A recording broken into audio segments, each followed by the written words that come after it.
Greetings, friends. I'm AK. And I'm Laura. And we are The Chainsaw Girls. On today's episode, oh boy, am I excited. Me too. You guys know how much I freaking love vampires. And I've talked about this movie, and we screened this movie. We are covering 1987's, what a great year, The Lost Boys. Oh, I cannot wait to get into this. So many of you may already know we did our first watch along, as Laura just mentioned, back in October 2024. Yep. And we screened The Lost Boys. It was my first time watching, which is wild. I know. And it's a movie that I had heard of so many times, and I knew what it was. I knew roughly what it was about, but I had no idea what I was getting into. And honestly, I'm not just saying this, I really loved it. How can you not love it? And especially because I was seeing it in a theater situation. What word am I looking for? Yeah, dude, it's because I'm so jealous that you got to see that for the first time. Do you know what I mean? Theater setting, that's what I was trying to say. Theater setting, it's true. Yeah, it makes a difference, but also I think I would have loved it regardless. It's such a good movie. It's so good. And the screening room in Buffalo is where we screened the film. And it's really cute, great vibes. It was such a good night. It was so cool to see you guys there.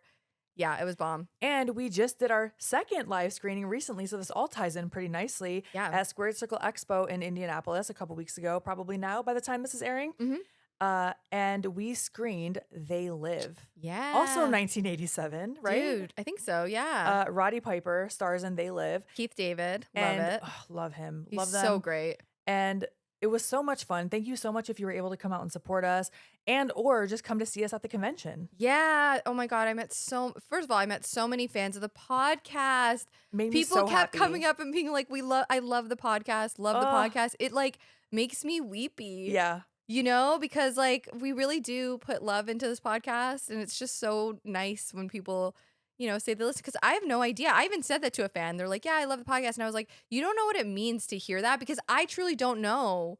I really don't know who listens. Yeah, or like what the perception is. Yeah. We're kind of outside of the wrestling bubble now, so it's not the same where you kind of know where you get feedback in wrestling. Yeah. But for this, it's like, we hope people are enjoying it. I mean, it seems that way with what we're seeing on like social media and like with downloads and things like that on Spotify or whatever. But it really meant so much to us. If you came up and said that you enjoyed the podcast, it meant so much to us. Yeah. We'll never get tired of hearing that. So thank you. No. And like the people that came to the screening, it ended up being pretty full for They Live.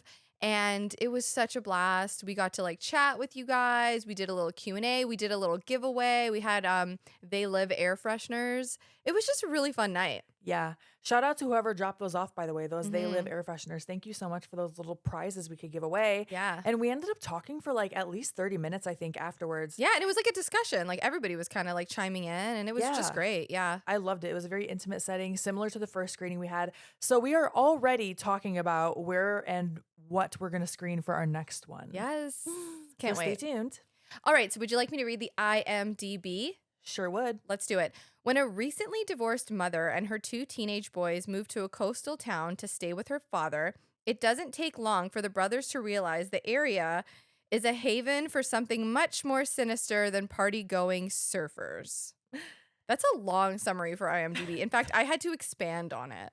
Oh, wow. Yeah. Yeah. Normally they're much shorter, it seems. Mm-hmm. At least the movies we've been covering. So at the time of this recording, I found The Lost Boys available on the Philo app, I think is how you pronounce it, with a free trial. Huh. But other than that, you might just have to rent it. Yeah. I'm not sure. Yeah. But that's good to know.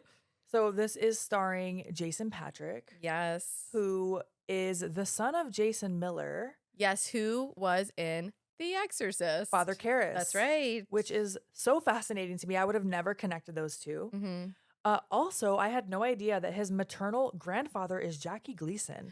Yeah. Who's most famous for probably The Honeymooners from the 50s. He's the one that his one-liner is like, pow, right in the kisser. Yeah, right. Yes. So we'll get into it a little later at the end and some fun facts, but we watched an interview with Jason Patric and he talks a little about them. Yeah, it's like, I don't want to speak on his behalf, but if you wanted to, there's a great interview with him and Kiefer Sutherland on Inside of You. Great podcast, by the way. Yeah, we'll link it. But he does talk about his relationship with his father and his relationship with his grandfather, and it just didn't seem like him and his grandfather had a great relationship. But again, I don't feel comfortable like Yeah. dissecting. Like, I would rather you guys No, just no. listen to it and come to your own conclusions on it. Yeah, if we come back to it, I might just say a couple quotes that he said, but we won't expand other than that because that's his story to tell. But this also stars Diane Wiest, who is the mother, Lucy, in this movie, who is Love also her. in Edward Scissorhands.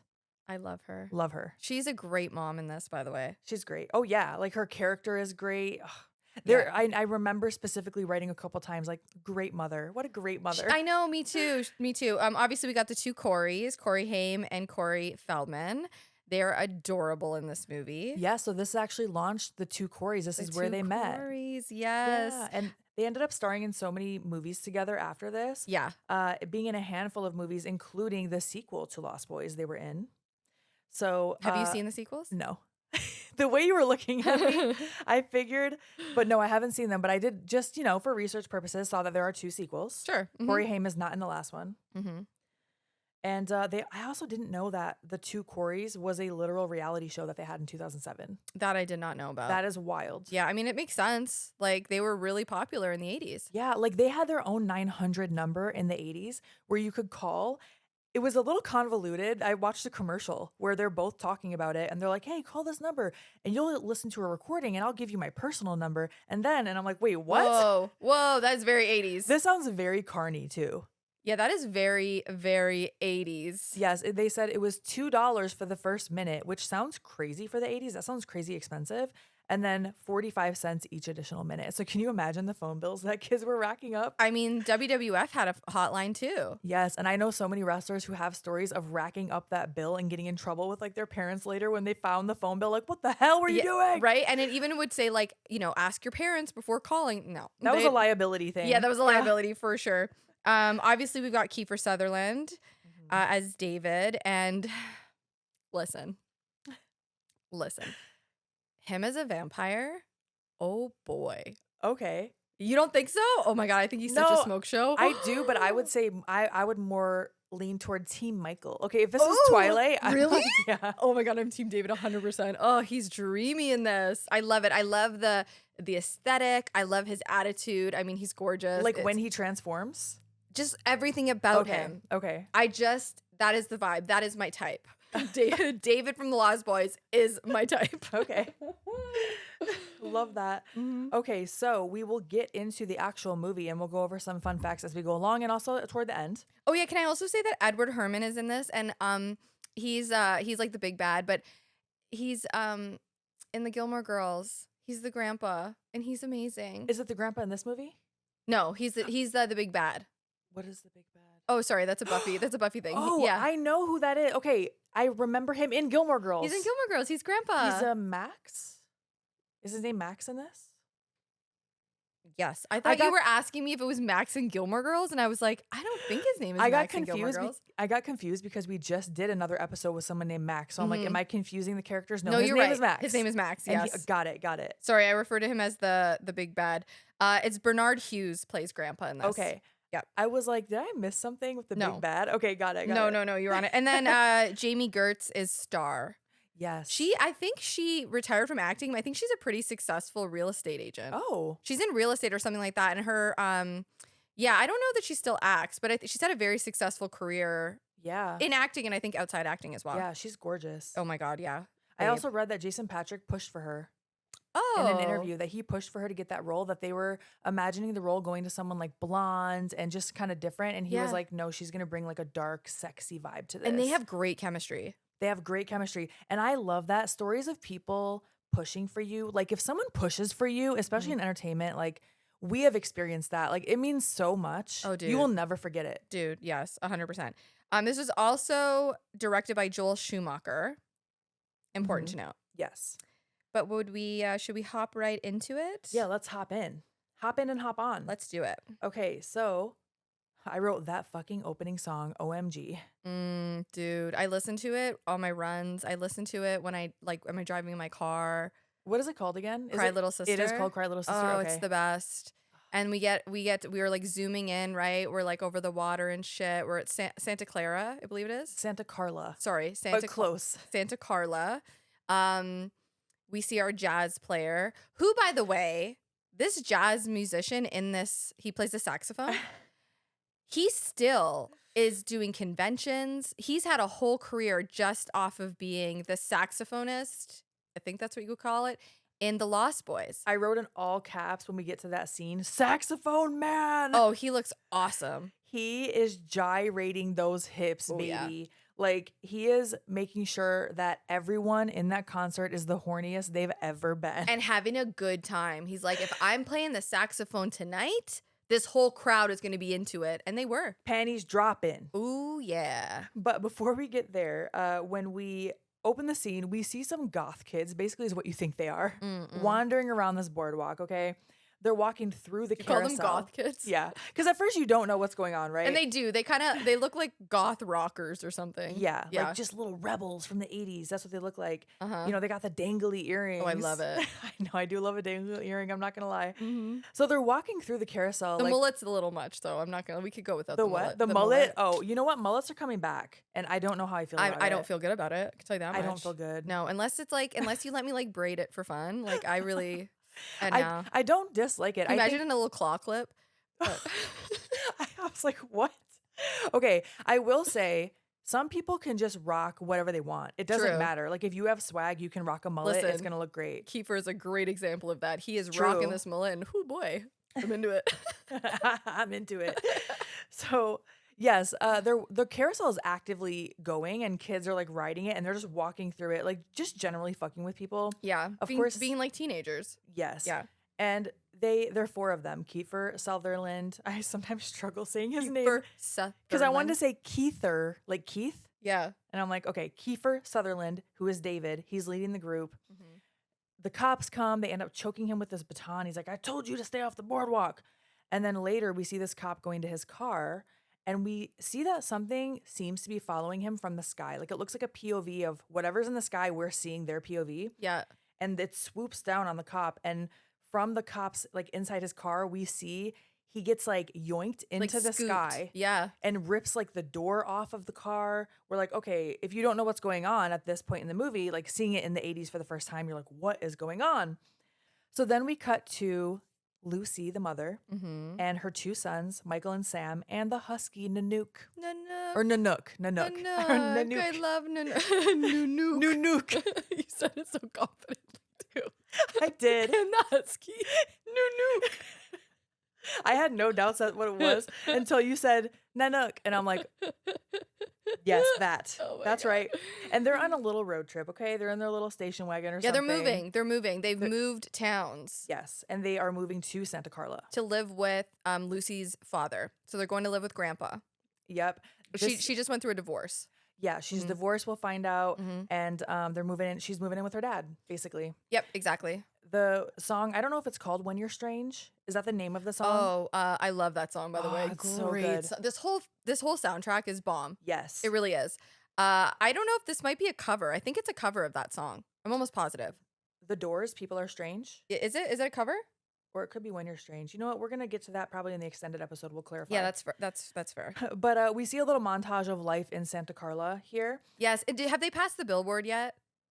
They're about to. Okay, gotcha. Yeah, so, you know, we have the aforementioned boardwalk. We see a roller coaster, lots of teens, some interesting looking characters from all walks of life.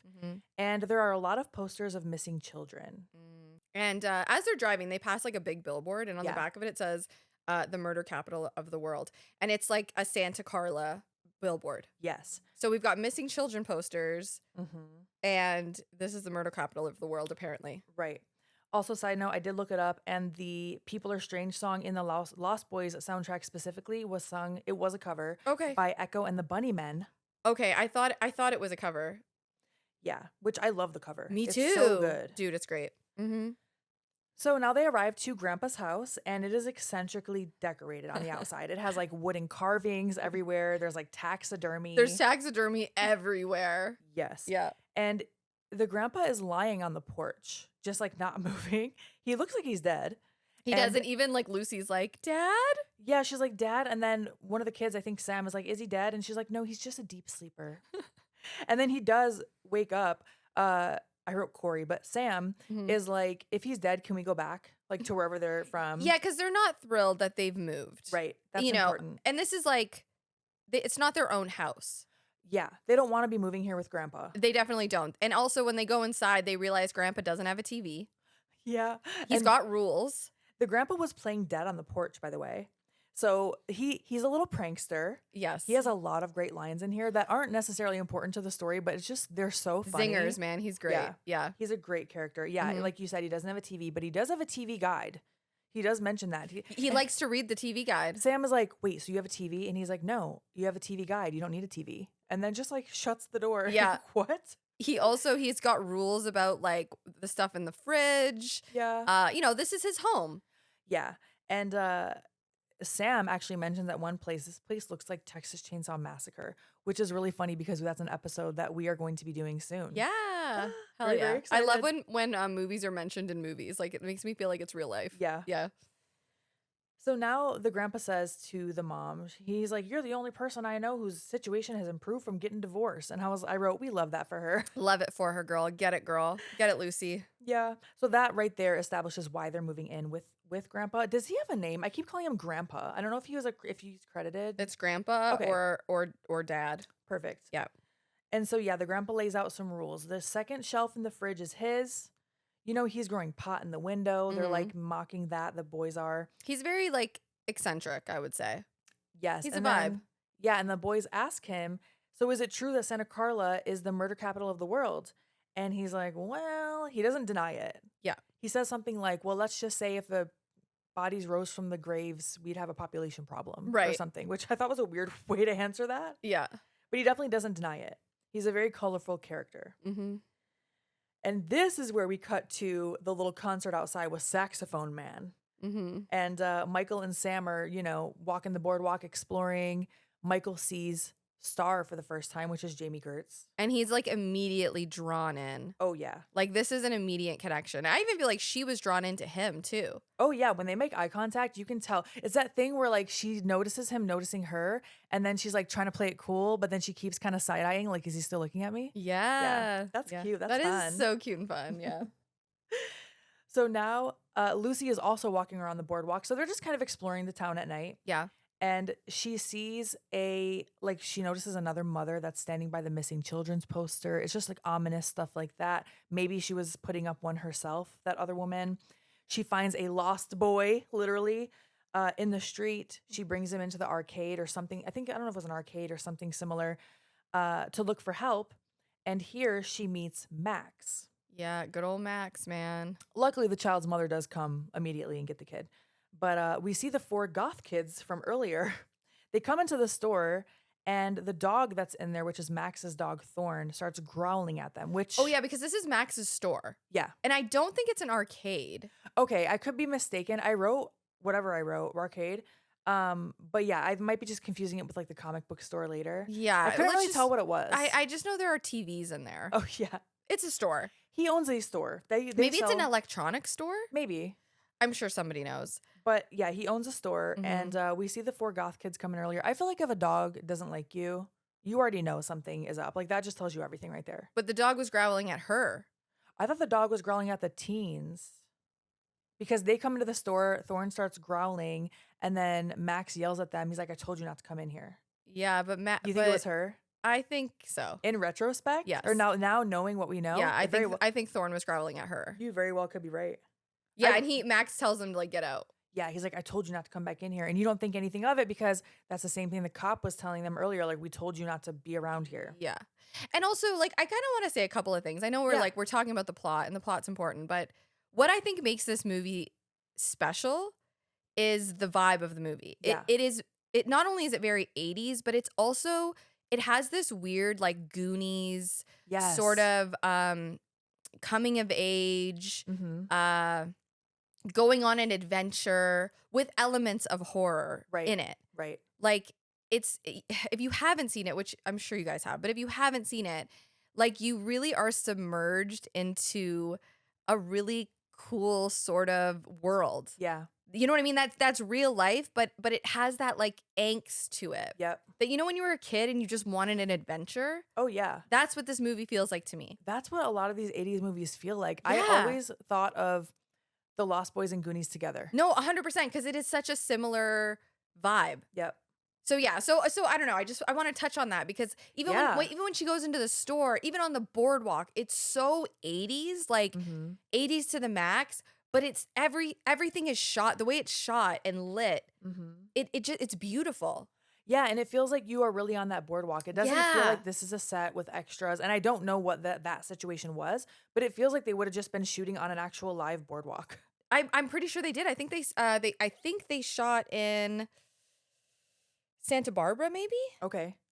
I was gonna go. One of the real Santa Something, whatever. yeah. Yeah. We were when AEW was wherever they were, I was supposed to go, and obviously something came up and I couldn't go. Okay. But yeah. Oh, like where they actually shot? Oh, that Yes. would have been awesome. Yeah, I'll look it up exactly where it Let's just was. go. We have I a lot of know. places we want to go. I know we do. We need to go to the Texas Chainsaw place in Texas. I really do want to. Yeah, the house.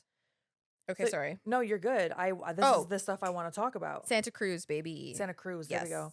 There's a lot of Santas in California, so you got to be sure which one. I don't know why I took my hat off. I'm like, Santa. hello." Santa. So Max runs the store and he offers the mom a job, like immediately. Like, oh, Yeah. you were so good with that kid. You have very motherly instincts. Do you want a job? It's fucking Interesting red way. flag. Yeah, interesting way to I don't know, approach that. But okay. She needs a job, so Mhm. perfect. Mhm. And Michael is now trying to secretly follow Star around now that the concert has broken up or whatever. Oh yeah, he's caught the vibe and he's like, ooh, I Yeah. want to go find out more about her. Yeah, and he basically tells Sam to kind of go fuck off somewhere, Yeah. right? Yeah. As an older brother would. Mm-hmm. And Sam goes into a comic book store.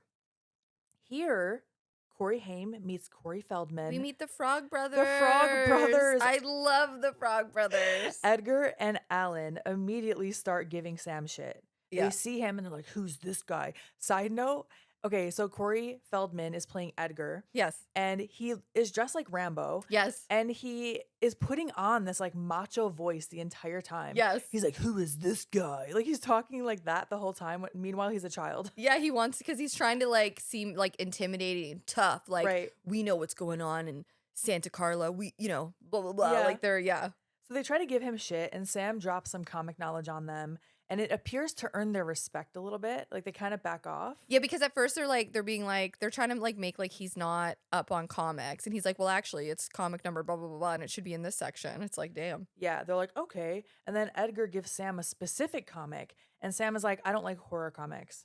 Yes. Come on, Sam. That's right. But Edgar says, you'll like this. It could save your life. Yes. That will come back into play. Mm-hmm. So now outside, we see that Star is getting on the back of David's motorcycle. So she is with those goth kids from earlier. Mm-hmm. And somewhere in a car over at some makeout point looking situation, there's this guy that's trying to make out with this girl. It's a cut scene to this really quick. And I love the scene. It's so funny because she's like very distracted. She's reading what looks like a comic probably. Oh yeah. And he's like trying to kiss her and she's like, ha ha ha ha, like laughing and reading the comic and pushing him away. And he's like, come on, baby, or whatever. And literally the roof of the car gets peeled back and then they get sucked into the sky by whatever this was from the beginning of the movie. Yeah, it's great. You're like, what is going on? I know she's so not into it, and he's just like trying so hard. Right. So later, we see that Sam goes back to the comic shop and Edgar and Alan are still there. So I don't know if they're just like posted here. Like Edgar and Alan just like are here every day. Their parents run the store. Oh. The parents run the store and they're like passed out. Like their parents are like sitting in the back. You can see them. They're either sleeping or they're just like not. I think they're sleeping. Oh, perfect. I totally missed that. Yeah, yeah. Okay, so that's why they're always there. Yeah. And then they ask Sam if he's noticed anything unusual around here. Yeah. And then they hand him another comic. And he's like, I told you I don't like horror comics. And they're like, there's a number on the back of this one. Pray you never have to use it. I can't not say these one-liners like in that voice. Oh, it's the best. It's so funny. So now Michael is back on the boardwalk. And he's like looking at someone getting a piercing, like an ear piercing. And Star comes up behind him. And she's like, that's a ripoff. And so she initiates contact here. Even though he just saw her the other day get on the back of someone else's motorcycle. Mm-hmm. It's presumed that maybe she's with David or something, right? And so they're talking a little bit, walking together on the boardwalk, and he asks if she wants to go get something to eat, and she's like, "Okay." She's about to get on the back of Michael's bike, and then David and the gang roll up. Mm-hmm. David's like, "Where are you going, Star?" And there's like a brief awkward pause, like he just says Star, and they just stare at each other. Yeah, it's like he's saying like, come, like, where the fuck are you going? Yeah. Like, get on my bike. Yeah, and she does. She doesn't look happy about it, but she does get on his bike. And then David challenges Michael. And Michael's like, I can't beat your bike. And David is like, you don't have to beat me. You just have to keep up. I'd be like, no, I'm good. You can be on your way. Yeah, I'd be Bye. like, you know what? I don't like her that much. It's fine. Right. I just met her. It's not a big deal, bro. Yeah, this is a bit messy for me. I don't know. There's some kind of weird vibe happening here. Very messy. Yeah. But Michael doesn't feel that way. Michael's into it. And also he probably feels like, oh, I gotta accept this challenge. And also I think maybe I'm thinking too deep into it, but I would think like if I was talking to someone and their partner was like doing that, like that intimidation thing, it's almost like, wouldn't you feel like you don't want this girl to go with him? Yeah, it's like, are you abusing Yeah, her or like something? because it's very like you know better. Right. Oh my God, if a man looks at me like that, Absolutely not. just drive yourself off the cliff. Okay? Absolutely the fuck not. Yeah, I know. On one hand, I'm like, okay, well, if y'all are together, I don't want anything to do with this. Yes. But also, like, are you okay, girl? Yeah. That's how I feel. Well, like, wink at me if you need help. Blink you know what twice I mean? if you need rescue. For real. It's 'Cause like, maybe that's why she was going with him. It wasn't a matter of like faithfulness. It's more like I need help because this guy is like biting hurting me. Did you say biting me? Yeah. Yeah, something. I don't know. Yeah. But they all start booking it down the beach. Okay, they're all riding their motorcycles on the actual sand, which I didn't even know you could do.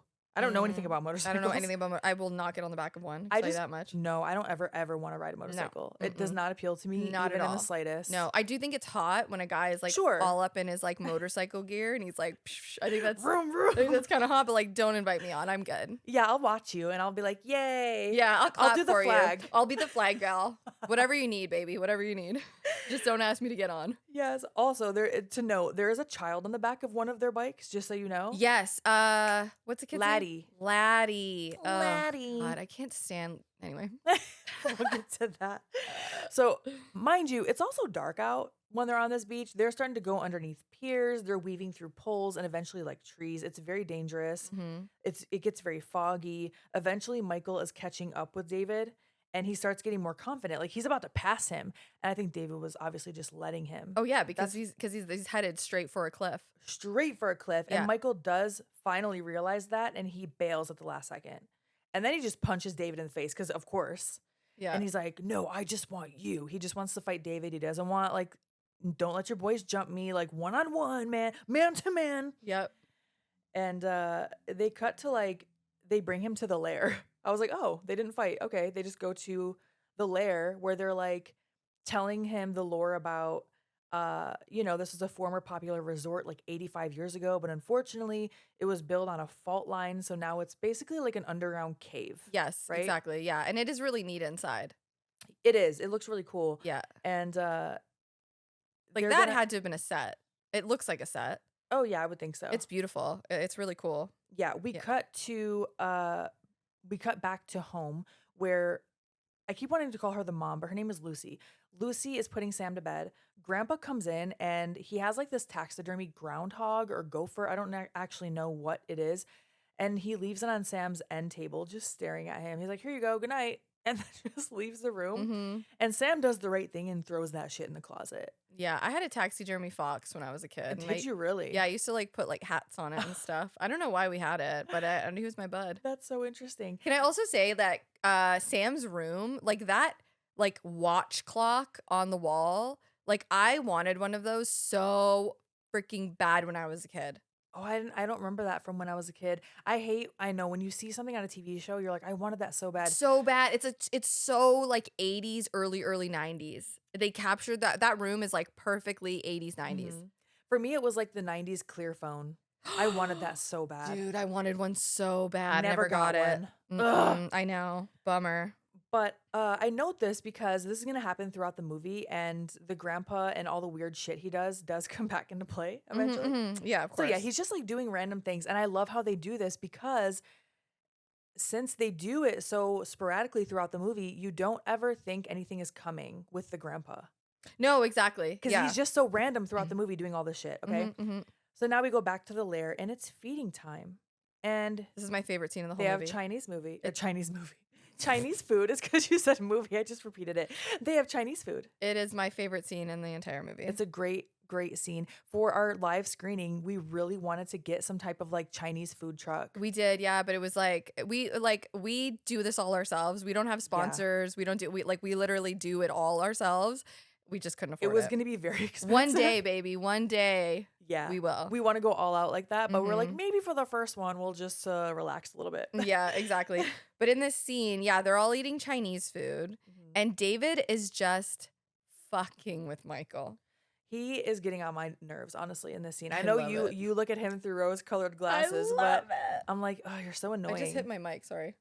He gives him some rice, which also I'm like, why are you offering him just plain white No, rice? give me some like lo mein or something. There's no sauce on Spring it. rolls. Some ketchup at the very least. Oh, ketchup? And that's not give me Chinese some, food. Maybe like some sweet and sour sauce. Yeah. Ooh, I was oh, thinking no, ketchup my because mouth is watering.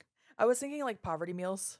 Oh, I could get down with some rice and ketchup. No, I've done it. Hell yeah. 100%. Me yeah. too. Mm-hmm. But he's just like, here's some white rice. And at first Michael's like, nah, I'm good. But of course the peer pressure gets to him. Yeah. So he eats it. And then once he's eating, David's like, so how are those maggots, Michael? He looks at the rice. It's all maggots. He Yeah. drops it, of course. Yeah. And at least it appears that it's maggots because when he looks back, when it's on the ground, it's rice again. Yep.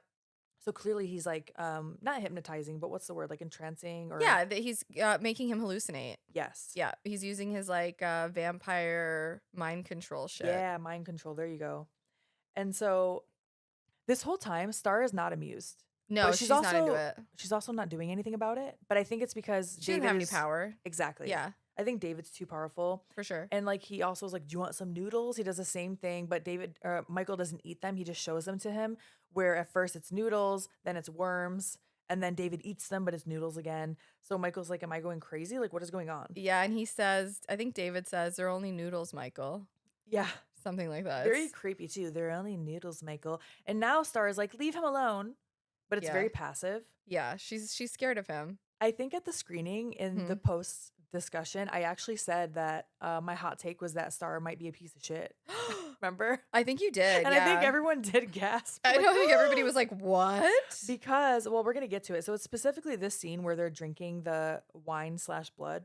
Yeah, They're drinking, and it looks like they'd be drinking wine out of a wine bottle, right? yeah. But the wine bottle is like it's like bedazzled. I It's know. like if it would be like what are those big like cups called? Oh, like the pimp cups from back in the day? I was gonna Wait. call it a pimp cup, like a goblet, A goblet. like a Do you- goblet with jewels and shit. But that's like the wine bottle. Do you remember pimp cups? I feel like they were No. called pimp cup. What is it? Why can I not speak? Pimp cups.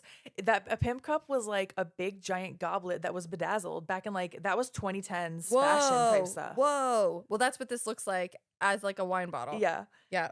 And so David is like, drink, Michael, be one of us. Oh, what can I just say the quotes of that scene because I Please just do. love it so much. Please do. When he's like, "How are those maggots?" and Michael goes, "Huh?" and he goes, "Maggots, Michael. You're eating maggots. How do they taste?" Yeah. Like I love it. And then when he says, "They're only noodles, Michael." Like the way that he is fucking with him, he's Mhm. so smug and like arrogant. Smug is a great way to put it. and hot. Okay. David's a little shit. He We're is. we're on two different sides of the spectrum. Not the tongue out. You said.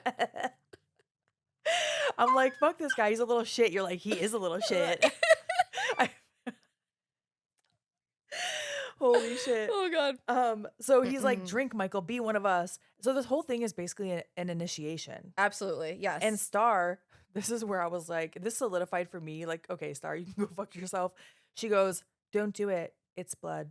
And it's just it's blood. it's so dry and nonchalant. Yeah. Like, she's just like, it's blood. I don't know. Put a little urgency on it if you really don't want him to do this. Yeah. It's, know? Yeah. But- she seems that she just has like PTSD or something. I think really we could, if we really want to dig, we could say maybe she was trying really hard to fight what she was supposed to be doing to Michael. For sure, yeah. Which was kill him.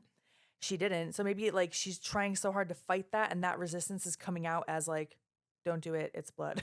Yeah, and I also think like she was like she had a role in this. She lured Michael to Right. David. That was her role. Whether now she has feelings for him or not, it didn't start out in a like it wasn't genuine. Right. She lured him in. Yes. You So know?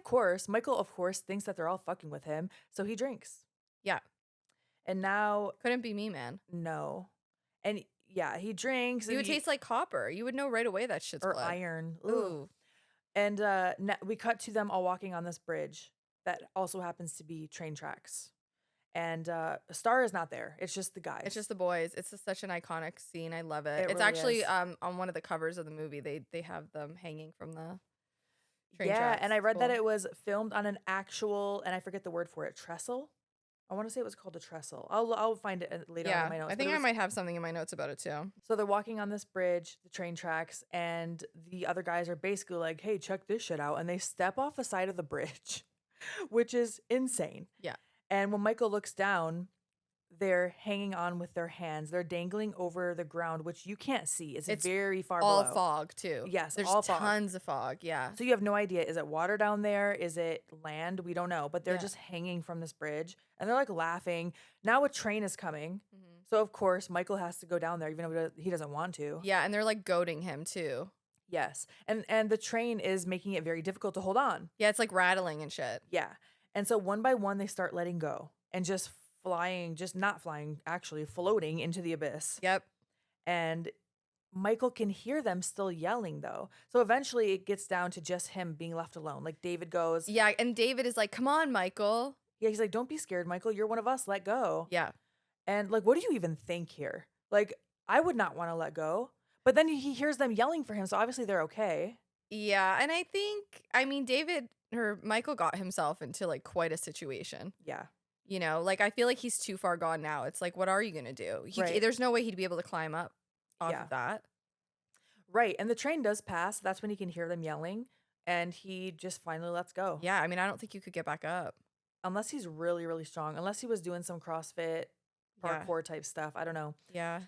And And he doesn't have vamp strength, I don't think yet. no. And I don't think CrossFit was popular at the time. I don't know. No, no. And he's just falling through the fog.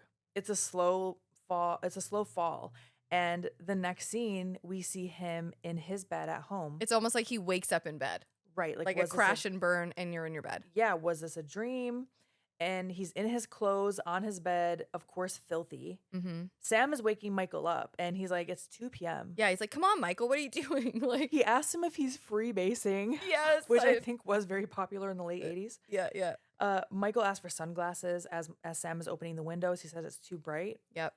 And Sam is waking him up because his mom is calling him from work. Right. And his mom wants Michael to watch Sam that night because Max asked her to dinner. Yes. Like, ma'am, you just started this job. Don't you think this is a little weird that this guy's already trying to date you?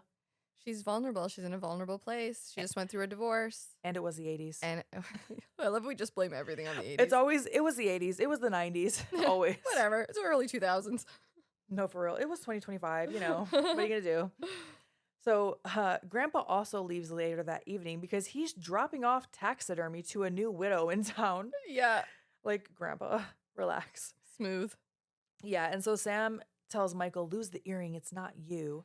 And then suddenly there's like wind and bright lights coming through the house. You hear the sounds of the motorcycles, you hear the sounds of the gang laughing, but you don't see anyone. And like the doors opening and Yeah. it's just very chaotic.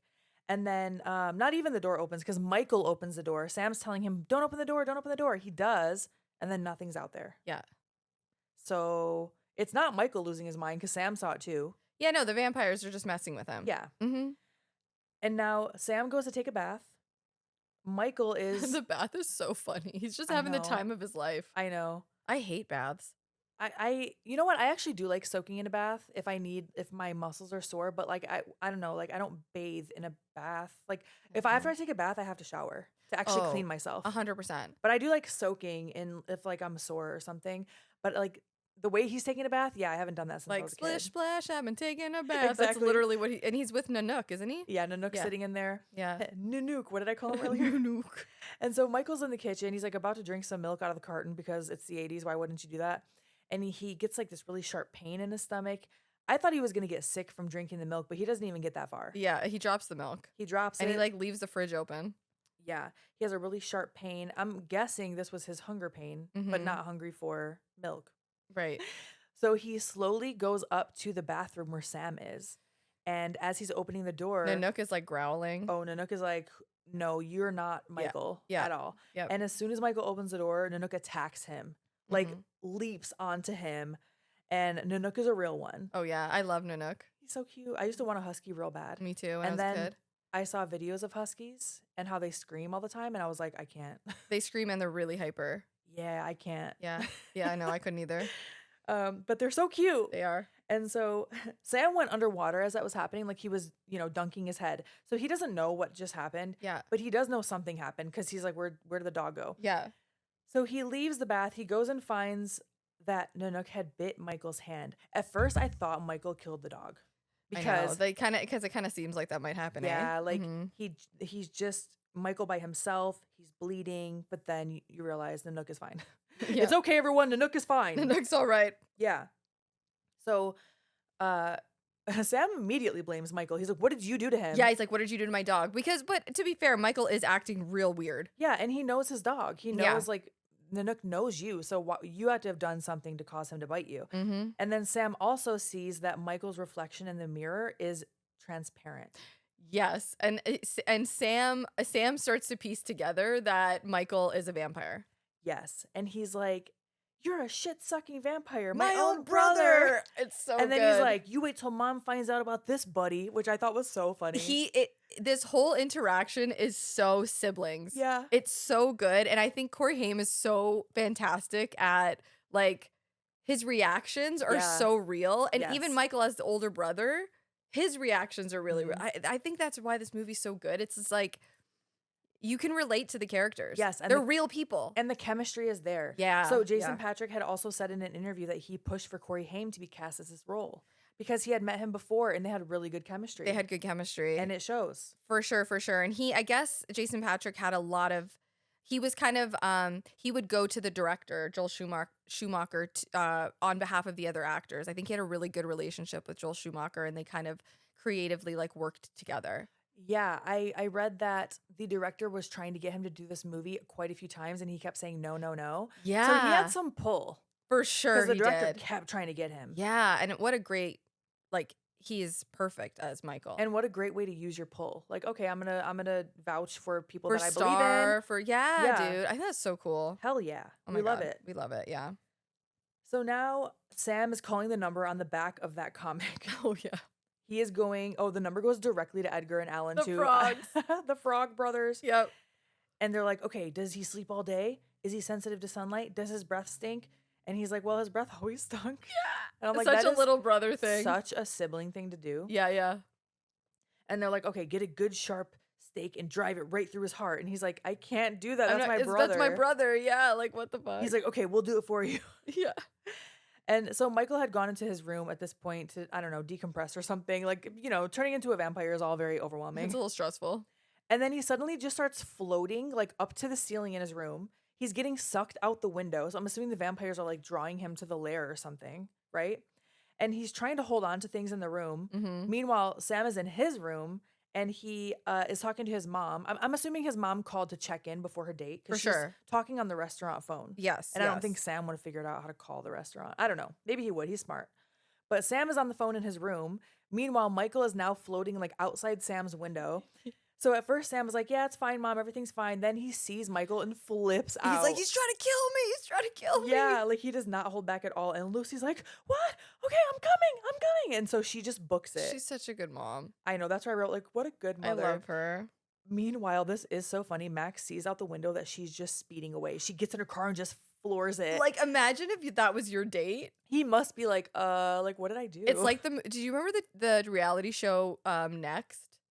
Oh my gosh, with the giant tour bus and they're all in Yes, and like someone would come off like so excited to go on the date, and then the person that was like the person choosing would be like, next. Like you didn't even get a chance to say anything. I love MTV dating shows from that era. Dude, they were ruthless. So good. Oh my God. And they would always have those fun facts when they came off the bus, and they would be like the douchiest, stupidest things. Next. Meanwhile, when I was watching that show, like those kids look like they were grown ass, like oh yeah, middle-aged people. They're like 19. Oh yeah, for sure. Because we were like in high school probably, right? Like, no, they're grown. Wasn't there one called Fifth Wheel too? Fifth Wheel, yeah. Room Raiders. Yeah. Oh my gosh. Yeah. What was the one about the parents? Parental Control. Oh, I never saw that one. Oh yeah, that was another one. They would like pick the date for it was bizarre. Like the kid had a partner already. The parents didn't like them. So they were like, we're going to set you up on a date with these other people and see if you like them better. Unhinged. Whoa. I'm sure it was all staged, but That's crazy. unhinged. That's nuts. So, anywho, I love it. Lucy runs to the house scared to death. And Sam, because now, you know, he's talked to Michael. Michael came in the room, whatever. They've worked it out. He's like, you can't tell mom. So Sam is like, oh, I'm sorry. I was reading a scary comic. I got carried away. She's like, are you fucking serious? Yeah. She doesn't say that, but she's pissed, and rightfully so. Yeah. And then she's like, and you made a mess. She goes and tries to clean up the spilled milk. She sets the carton on the counter, and we see on the milk carton, when they used to put missing kids on milk cartons, it's a picture of Laddie. Laddie's missing. Yeah. Yep. Well, we know where he is, but he's missing. We know where he is. He's missing. So Michael, now it's later that night, I'm assuming, Michael is sneaking his bike out. He's waiting until he's far enough away from the house to actually start it, which I never thought about that because I've never really thought that much about motorcycles. No, exactly. But that makes sense. Yeah, yeah. And so Sam wants to sleep with his mom that night. He's scared. Yeah, and she's like, you smell like garlic. So he's like already starting to prepare. He's so scared of the vampires. Isn't he wearing like cloves of garlic around his neck? I think so, like under his shirt or something. Yeah. And so now back at Max's house, the guy that Lucy is dating, we see him go outside to check on Thorn, the dog. And then we see those same bright lights, wind, motorcycle sounds, and kids laughing off in the distance. And he kind of like looks, and then we go to a different scene. So we don't know what happens to him here. Uh-huh. You're like, uh-huh. Like, yeah. And so Michael has gone back to the lair, and he's yelling for Star. Like, what happened to me, Star? You know, he's yelling for her. And she's just like, oh, Michael, I know. She's driving you crazy, man. She is. I am not Team Star. I'm sorry. I love Jamie Gertz, but I am not Team Star. Yeah. Because she's not answering him. Like, I hate to say it, but Star is fucking useless. He wants to know what is happening to him. And instead of answering him, helping him at all, she pulls out the best deflection technique of all time. She has sex with him. Oh, hello. This scene, I feel like this scene might have. I don't know. Did you see this as a kid? Yeah, I was young when I saw it. Was this scene like epic to you? Like, oh my gosh. Or no? No. Okay. I was going to say, watching this as an adult, I felt like this could have been one of those like epic, like love scenes or something. Maybe if I was a teenager and I saw it. Oh, okay. Maybe, but I think, I don't know. I just like, I didn't feel like it was. I wrote, it's no Akasha Lestat in a hot tub in Queen of the Damned. I'll tell you that much. Yeah, no. That scene turned me into a woman. Did it really? Yes. Ooh, I love that. What did I just say? What was my sexual awakening? Oh, Cruel Intentions. Oh, yeah. Yeah. Mm-hmm. Classic. Yeah. I feel like this had the potential to have that too, but I feel like they just missed the ball a little bit on it. Not that that's what the most important thing was, but I feel like these vampires are sexy. Oh yeah. Like they're sexy vampires. Like they're not like, 30 Days a Night vampires, right? Like they're good looking and cool. Yeah. Like they have like swagger to them. Yes. I guess originally this was written for like children. Like they originally like they wanted the cast to be like young. Oh, like Peter Pan style. Peter Pan, 13 to 14-year-olds. Yeah. And they changed they obviously changed all of that. Yeah. For the better, honestly. This movie definitely has sex appeal for sure. Yeah, and it does have Peter Pan written all over it. Oh, yeah. Yeah. But yes, they bang, basically, is long story short. They do. They get it on. She never answers him, but he's distracted now. He doesn't care anymore. He forgot the question. And now the next day, Lucy is trying to visit Max with Sam. Because she wants to, right, this is like she wants to apologize.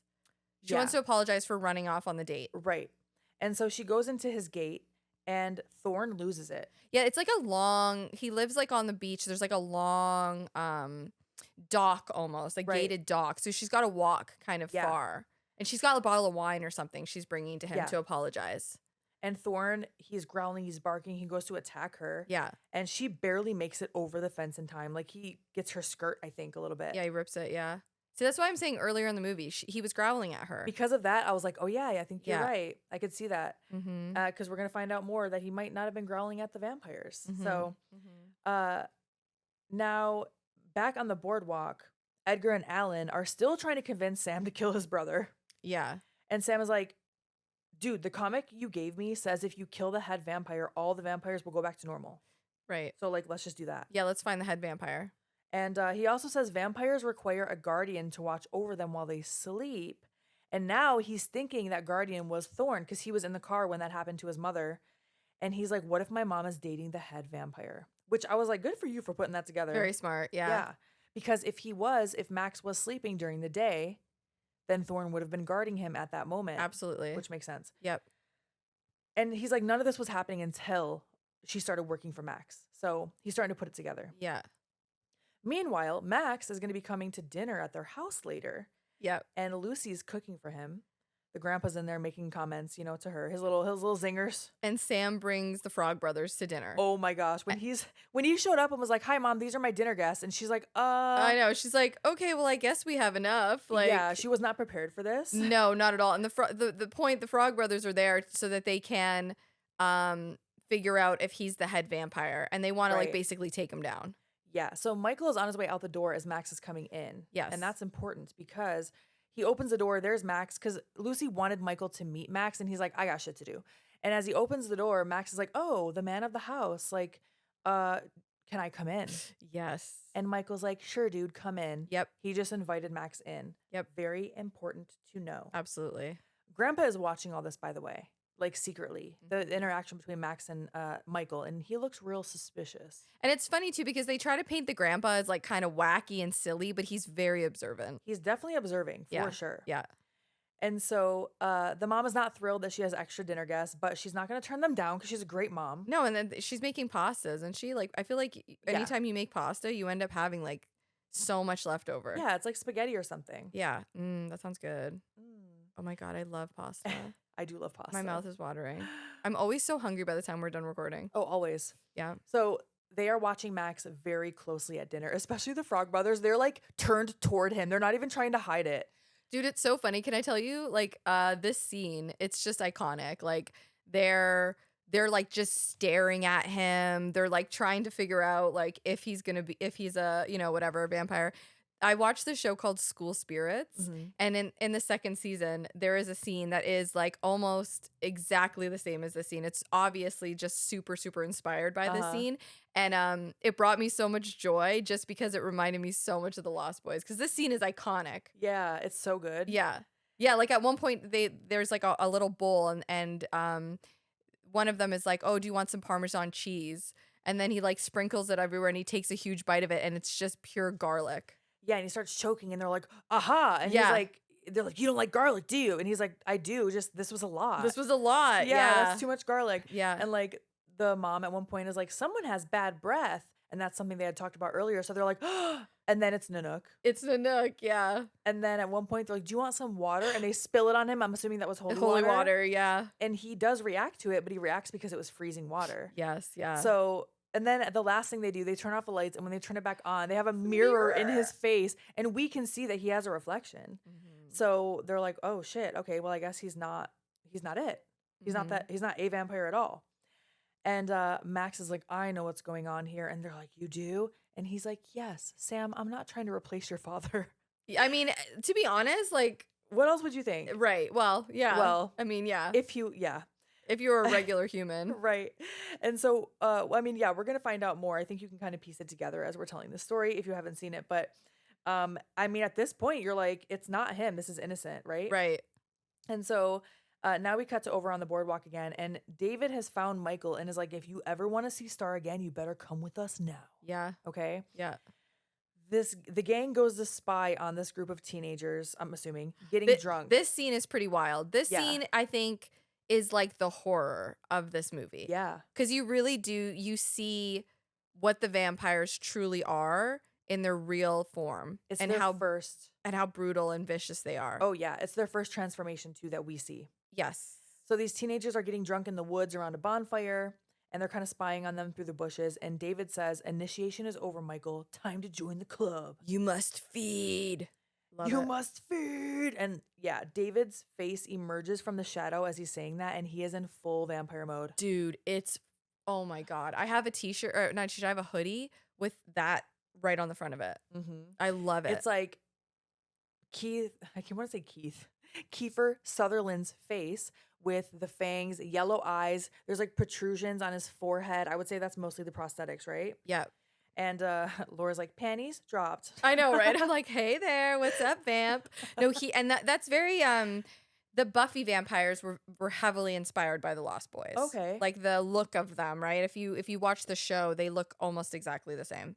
Okay, Mm-hmm. I love seeing different versions of vampires, like the different spin on it, the different spin on the lore we've talked about Dude, before. But me yeah, the too. different versions of what vampires look like. And I like that they did look mostly themselves, but there were a little bit of prosthetics involved. Yes, I know those contacts were extremely, extremely painful. One of them scratched their cornea. I don't Ah, remember if it was Kiefer or Jason, but there was also a little bit I read. I guess they were in their like makeup, that heavy clad makeup, and they went out for lunch and they were in like a convertible and they pulled up next to a car with two gals and they were like, trying to flirt with these flirt girls, forgetting that they were covered in this like crazy makeup, and the girls turned and looked at them and they called them pigs and like sped and drove off. away. Yeah, and they thought it was so funny. They were like, "What the?" And then they realized, they're like, "Oh my god, my face." They look at each other like, oh, yeah. Yeah, and I guess it took 3+ hours, um, 3+ hours to get the makeup on Oh, every day. wow. Yeah, and the contact lenses were really really painful. Did And they cover the whole whites of their eyes too? I don't remember. No, I think it's just like their Okay, pupils. okay. But there's a scene later where when they go to the lair Mhm. and they're like kicking one of the vampires that's dying. They end up kicking a bunch of sand in the guy's eyes, and I'm pretty sure that's where he scratched his cornea. Oh, that's horrible. Yeah. Mm-hmm.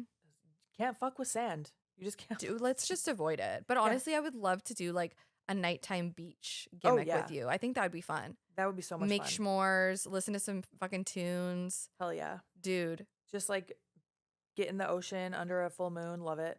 No, for real. Or like get like an Airbnb close to the water somewhere. Yeah. Oh, Dude. yeah. I love that. Oh my god. We're getting Laura into the water slowly but surely. No promises. But only that I'll, specific circumstance. I'll stand close. Yeah, feet in the water. You don't have to get like full body. Yeah, we're not doing full body. It ain't coming past those ankles, man. No The way. ankles. So now all of them, except Michael, of course, they start tearing this group of kids apart, like limb from limb. It's pretty vicious. Yeah. Yeah. This is where Michael really sees. Yes. And they're calling for Michael, and he's starting to transform, but he's resisting it. He is. Yeah. He doesn't want to do it. He's screaming no. He ends up rolling down a hill. And then David shows up and he's like, now you know what we are, Michael. And he says, you'll never grow old, Michael, and you'll never die. Dude. That's an iconic line. Yes, it but is. you must feed. You must feed. Can I tell you the tagline of this movie? Yes. It's one of my favorites. Sleep all day, party all night, never grow old, never die. It's fun to be a vampire. Wow, that's a long tagline. I and know, it's but good. it's very accurate. Hell yeah. Call me David. Call me. And I know that I'm gonna get a little bit more into it at the end of the episode when I have my notes more available. Mm-hmm. But I know that Jason Patrick has touched on the metaphors for this movie being for addiction and coming of age for a teenager and things like that. So you can see that here. For sure, for sure. Another little thing, Kiefer Sutherland apparently like broke his wrist during filming, and that's why you see him leaning Oh, on a lot of stuff. okay. And like the bike that he drives, how it looks all like cool and souped up, it would like fall apart. It's like it was like holding on by a thread. It's like made out of cardboard. No, for real, it was like holding on by a thread. Yeah. Oh my gosh. Mm-hmm. So back at the house, Michael appears in Sam's room, and Sam is immediately like, "Tell me who the head vampire is. I need to help you." Yeah. Star is outside the window yelling for Michael, like, "Girl, like, his mom might be sleeping. Like, calm down." And she's like, Michael. And then she's like, "Okay, I'll just float up to the window." And they're in Sam's room, so that's a second story window that she just floated up to. So immediately Sam's like, "She's one of them." Yeah. And she walks into the house. I found this interesting. She walks into the house even though she asked if she can come up, and Michael said no. So she was never invited in. They explain that though. Okay, I was just about to say, I think I might understand what was going on there. Because isn't it because the head vampire was invited in so all the vampires can come in? Oh. Because David, they all come into the house later in the movie when they start killing them. Okay, that makes so much more Yes, sense. I'm pretty sure it's because they invited Max in. Yeah. So now they're all allowed in, which Yeah. is interesting. It's a different take on the being invited in. It is very interesting. That makes sense to me. If the head is invited, just like if you kill the head vampire, then all of them go back to normal. That So makes sense because they're all linked. He's like the it's sire, like right? what is a sire? He's the sire, I yeah. was gonna say, what is it? I'm The sure lineage? no, like a plant, how they're all interconnected Oh, through like the yeah. roots. Yeah. You know what I mean? I don't Sure. know the name of it off the top of my head, but uh that makes so much sense, and that's not what I was gonna say at all, but I'm not even gonna say what I was gonna say because that's way better. So we're gonna move on. So yes, Star is now in the room and she is telling Michael, "You're not like David." And at this time, Sam is like hiding in his bed under the covers, and It's really cute. it's very cute because Star and Michael are having this conversation, and Sam keeps yelling things out. Like, he peeks out of his, like, blanket and he, like, yells stuff. Yeah, because he knows the vampire lore. So Mhm. she's like, "You're not like David," and Sam's like, "Yeah, because you haven't made your first kill." Like Yeah. basically saying, we come to find out that I think Laddie probably, Star, and Michael haven't made their first kill. Yes, and in vampire lore, for the most part, you do not become a full vampire until you feed. That's pretty much across the board, I would say, when it comes to Mhm. vampire. I mean, maybe it's a little bit different for, I don't know what the Nosferatu vampires, I don't know if that's like a thing. I can't really remember, but for the most part, you have to feed. That's the only way that you'll actually turn into a full vampire. Yes, and here we find out that Star was supposed to kill Michael as her first kill, and she couldn't do it. Yes. Like he's supposed to be like, "Thanks."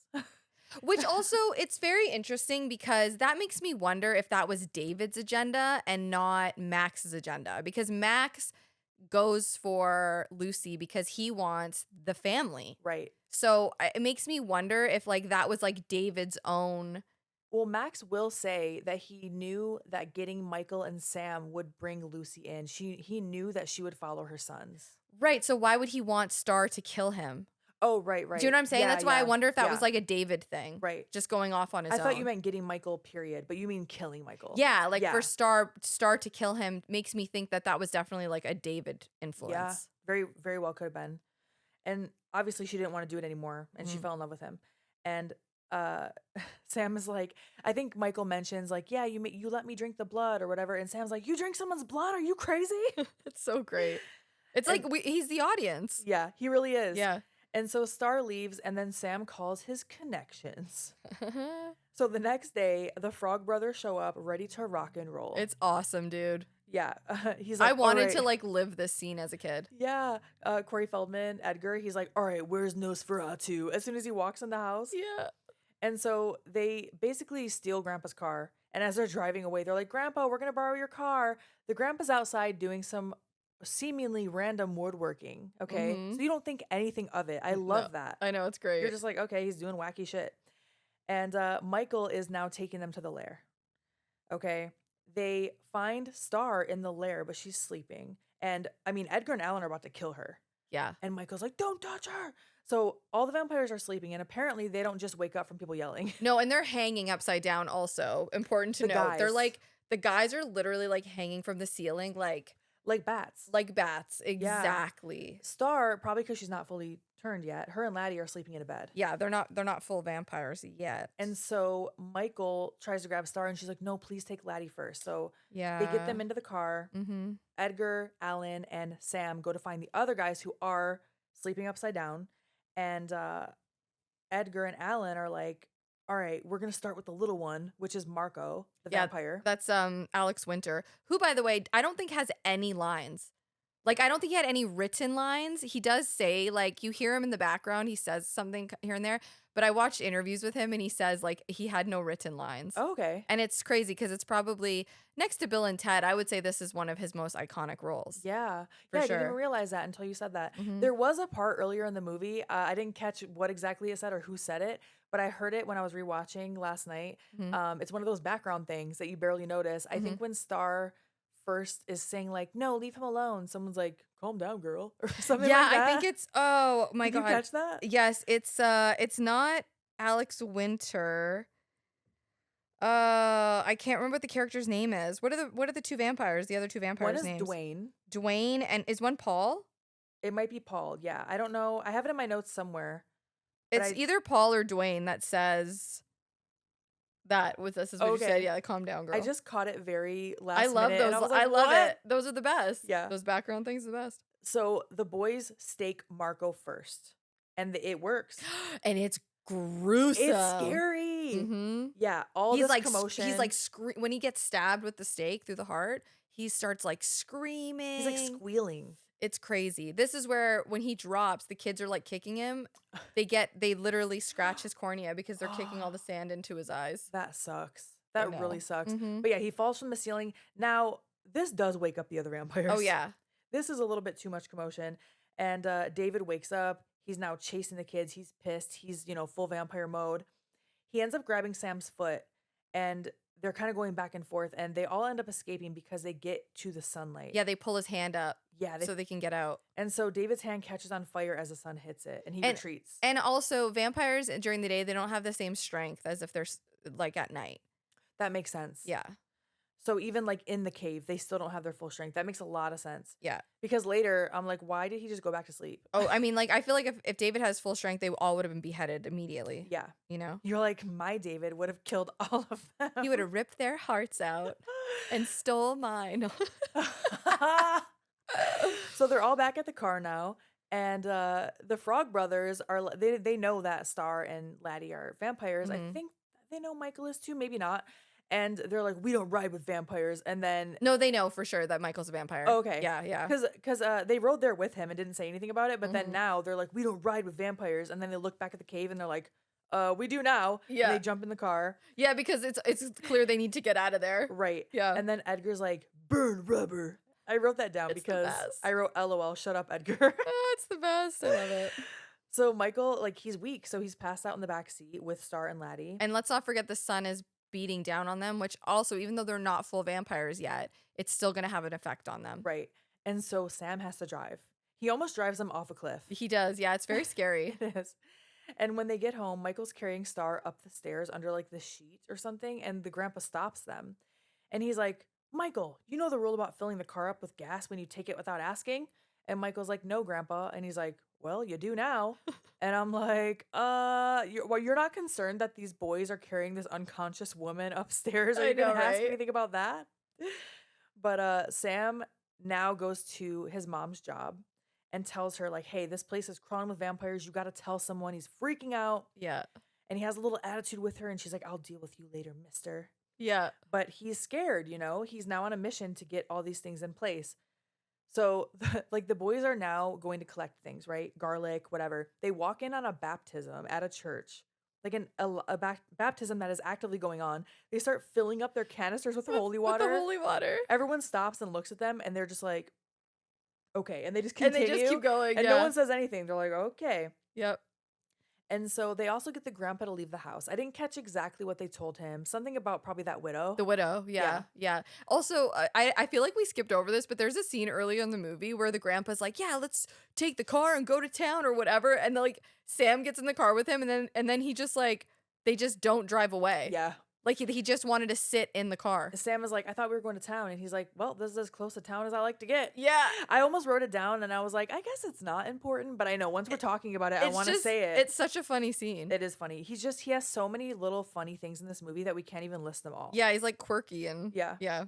And the boys get to work. They're filling up the bathtub with water and garlic so they can fill their squirt guns with it. And it's the holy water too, by the way, which is a lot of holy water. It's a lot. I don't think they could have gotten that much, but it's okay. Maybe they mixed a little regular water in there. I don't know. Yeah. And now night has fallen and the vampires wake up. And they're pissed. They are immediately pissed. They know. That's when I was like, how'd you go back to sleep after that? After one of your own was killed, but that makes sense that they're just weak. Yeah, they're weak. Yeah, for sure. So now Lucy is having dinner at Max's house. And she tells him what Sam said about the vampires. Because she's like, oh, this is silly, but I don't know. Sam's just all worked up, blah, blah, blah. And back at the house with the boys, Edgar is laying out the rules to the rest of them. Yep.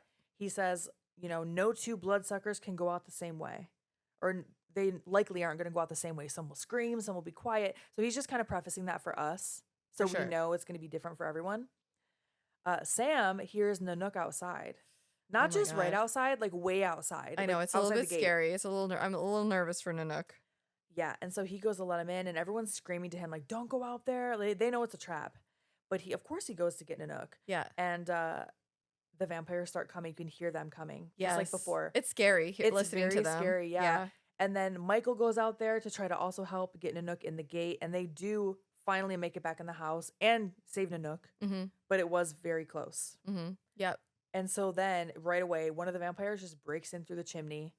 I think this was Dwayne. No, it was a different one. That might have been Paul. Either way, one of the vampires breaks in through the chimney. Yep. And upstairs, Edgar is actually trying to kill Star because he's like, we got to kill all of them because he's freaking out. And so she runs and hides. Yep. And now one of the vampires is in there. They splash holy water on him and it burns his face. But then Nanook comes in and knocks him completely into the bathtub full of holy water and garlic. Hell yeah. And he starts to like disintegrate. It's like acid. It's like if somebody poured acid on you. Yeah, I think this one might have been Paul because Dwayne is about to show up. Yeah, this is awesome. And I love that Nanook is the one that like did it. I know, like, fuck you. You want to leave me outside the gate, bitch? Yeah. And then at the very end, just a skeleton emerges from this tub and all the drains start to shoot like blood out of them. It's so cool. It was very intense. Yeah. I was like, whoa.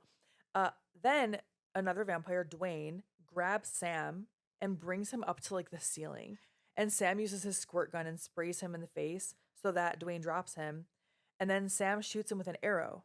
And for a second, he looks like he's dead. Yeah. And then he gets up and he's like, you missed, or whatever he says. Yeah. And he's kind of like snarky when he says it too. Yeah. Yeah. And then Sam's like, he probably has a nice little one-liner here too. Mhm. He shoots him again, which pins him to the stereo. Music starts blasting as he's being electrocuted, and then he explodes. It's awesome. And Sam is like, death by stereo. Oh, what a great line. Yeah. Love it. I mean, how can you not love this movie? This is literally one of my favorite movies ever.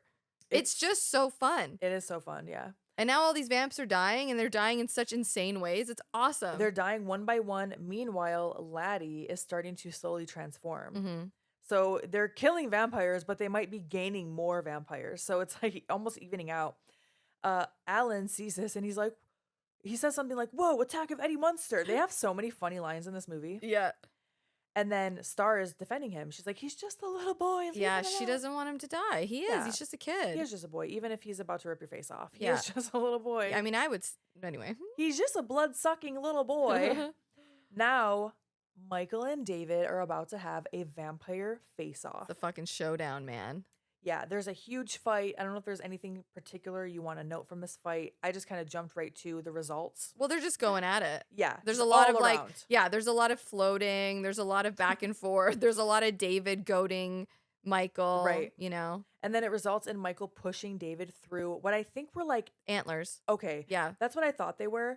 But I couldn't really tell because they must have been like a gazelle or something because it wasn't like deer antlers. I couldn't figure out what it was.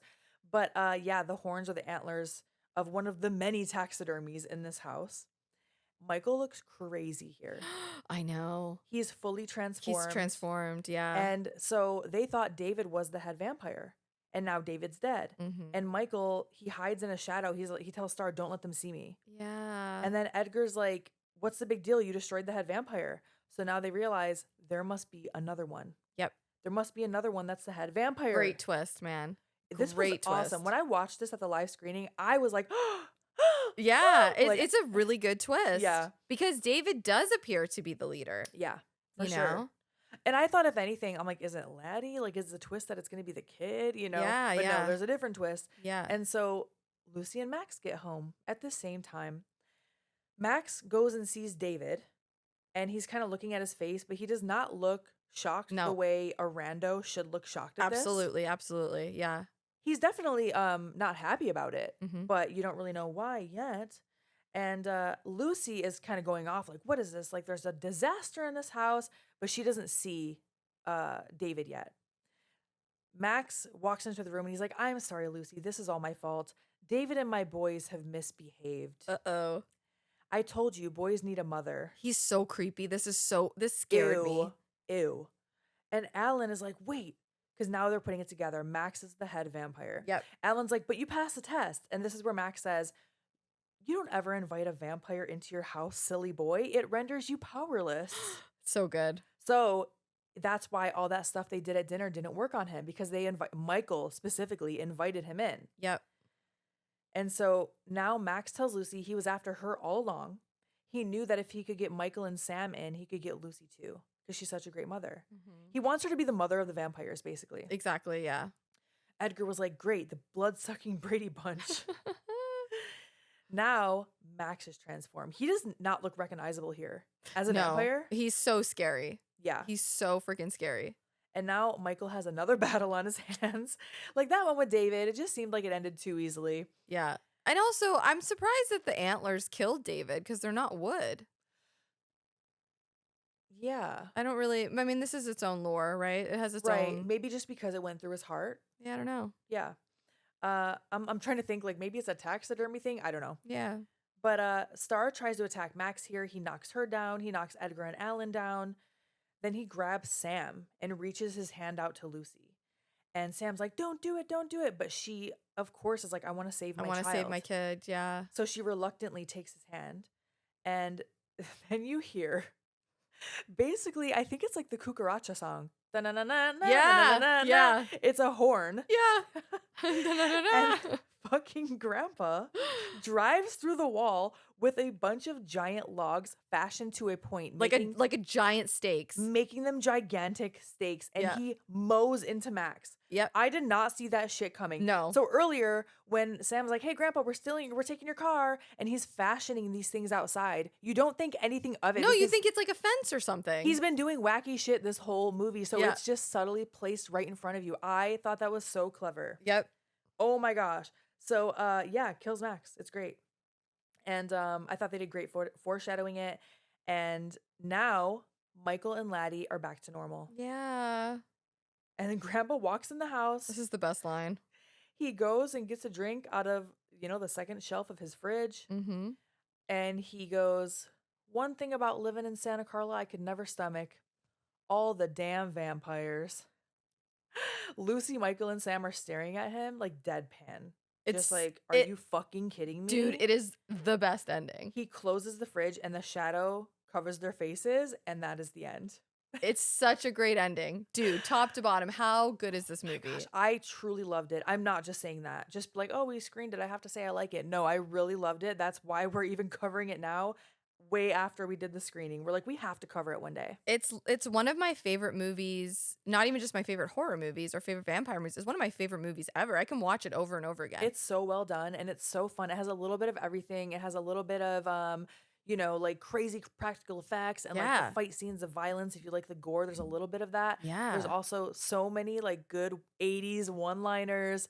It's fun. It's a coming of age tale. Yeah. It's sexy. Like it literally has everything. It has everything. And I feel like Jason Patrick, like you can tell how serious he took the role. Like I think what makes the movie, I mean, there's so many reasons why it makes it good, but the actors, everybody just brought such authentic performances, right? Like you really felt for Michael. Yeah. Like I think David was this like, it's almost like he's the bad guy, but he's so cool that you almost like you want to root for him too because he's got that like edgy punk rock, like, right? I was gonna say you want to root for him for other reasons. I've been rooting for him this whole time, baby. But yeah, I just think like I just love it. I love it top to bottom. And you know what? This is actually my mom loves this movie. This is one of my mom's favorite movies too. We watch it together. Oh, I love that. Yeah, I love it so much. I don't think there's a horror movie I can watch with my mom unless it's like PG-13. She does not like horror. My mom doesn't either, but she loves this movie. Oh, okay. Yeah, but she's the same. I tried to get her to watch Terrifier. I almost got her to watch the one scene with the bone saw or whatever. The first one? Yeah. That is wild. Yeah, I just wanted to fuck her up, you know what I mean? She was like, "What is this?" I'm like, "Okay, I'm turning it off." You're like, all our parents give us trauma some way or another, so I'm gonna give you some trauma. I'm giving it back. I forgot to mention this earlier in the discussion, but this had an $8.5 million budget. It grossed $32 million domestically. So just in the US. Yes, $32 million. Yeah. Crazy, dude. That's nuts. Yep. Mm-hmm. Oh, this is so much fun. Yeah, it's definitely like absolutely one of my, like I said, one of my favorite movies. A couple of like little fun tidbits. Yeah. So the name Santa Carla is a nod to Santa Cruz's real life nickname from the 70s, which was the murder capital of the world. That's so interesting because I just assumed it was a nod to Santa Clara.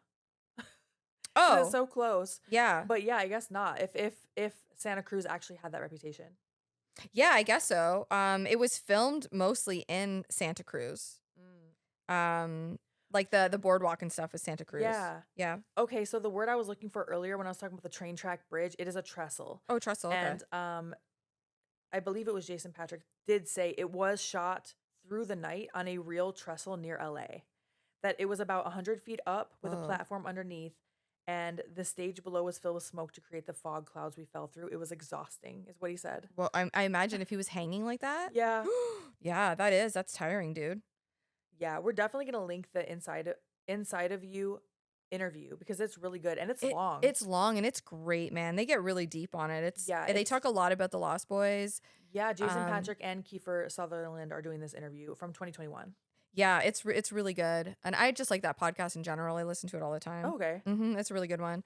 They did meet on the set too, and they became really good friends. Yeah, they did. I know, and same with the Coreys, right? I know. I didn't even think about that. I know I said that earlier in the episode, but I didn't even I don't know, my brain didn't put that together for some reason. There's just so many friendships stemming or being created on the set. I love that. Yeah, it is. It is pretty cool, and it's pretty obvious that they bonded. That this was like a close set. Yeah. I also thought it was a very interesting fact that I found that I had to look into it a little bit. Yeah. That they both dated Julia Roberts. Oh, I remember you mentioned that to me. That's interesting. So Kiefer Sutherland was engaged to her. And there were rumors that she left him at the altar, but they both, Julia Roberts and Kiefer Sutherland, have done interviews where they said that's not what happened. Okay, yeah. And Jason Patrick dated her after, but according to Kiefer and Jason, there's no hard feelings. They're still friends. Yeah. That's great. They're very mature about it. I'm like, good for you. And since they talked about it, I was like, I'll throw that in there. That's a little fun fact. Yeah. We didn't even mention that Donald Sutherland is Kiefer Sutherland's dad. Oh, yeah. Who is an amazing actor and has a ton of credits, but he's also Buffy's watcher in Buffy the Vampire Slayer, which I think is kind of fun. Okay, yes. Right? I can picture that, even though, there's a little tie in there. Okay, yeah. Isn't that cute? That's really cute. I love that. They do look alike. I know. I didn't even think about that. It's crazy, right? I know, it's pretty crazy. So when asked why he did the film, director Joel Schumacher simply said, "Vampires are hot. They're the only erotic monsters. Frankenstein is not hot." You're like, funny? I beg to differ.